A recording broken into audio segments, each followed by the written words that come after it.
wider and taller Chesapeake Bay Bridge is closer to reality tonight after a major vote this morning. Maryland Bureau Chief Brad Bell's been covering this issue, and he joins us now from Sandy Point State Park. And Brad, it seems hard to believe that the landmark behind you may actually be replaced and comes with a really big price tag. Yeah, these are big numbers they're talking about. And look, it's not like they're ready to break ground right away. But a couple of days ago, we were here and we reported that the engineers, the planners, had decided on this idea of building two new bridges right here. Today, the Transportation Authority voted to accept that idea, and this really does move this plan forward. Even on a sunny December weekday, traffic heading onto the Bay Bridge was backed up because a lane was closed for maintenance, a source of near constant complaint. It can be terrible in the summer just getting from where we live, which is like a mile, to the grocery store. Could take us over a half hour some days. Bridge maintenance Thursday also meant that white-knuckle experience of two-way traffic on the narrow westbound span. Also, it's old and everybody's nervous about it. All of which is why, after years of study, the Maryland Transportation Authority Board Thursday unanimously voted to move forward on a plan to replace the existing twin spans of the Chesapeake Bay Bridge with two new four-lane bridges with full-width shoulders, which would nearly double the capacity of the current bridges. All those in favor? Aye.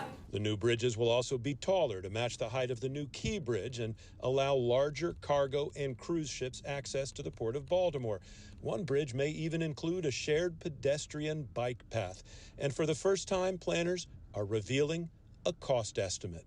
The cost without the shared use path is between $14.8 and $16.4 billion. And the cost with the shared use path is between $16.1 and $17.6 billion. Please keep in mind that these costs are planning level costs estimated in 2025 dollars. Which means those numbers could and probably will rise. But planners also suggest the new bridges will create long-term jobs and boost trade for the Port of Baltimore and inject cash into the economy in the short term. The construction of a new Bay Bridge could bring between $17 and $23 billion into the local economy and create over 61,000 jobs with over $4 billion in wages during the construction period. Benefits to the state would include boosting the GDP by 10.5 to nearly $13 billion. Next steps include the release of an environmental impact study next month, followed by a public comment period if all goes as planned, and that's a big if. Design could begin in 2028. And as funding is identified, construction could begin in 2032. Not soon enough for regular bridge users. Definitely, they need a new Bay Bridge because of how heavy the traffic gets and how the back roads get all backed up. Yeah, so $17.6 billion in 2025 is what they're talking about for this bridge if they include that bike lane. That number is sure to grow, but we were warned today that these are just planning numbers. These are not numbers that the engineers want to be held to. So a lot has to happen.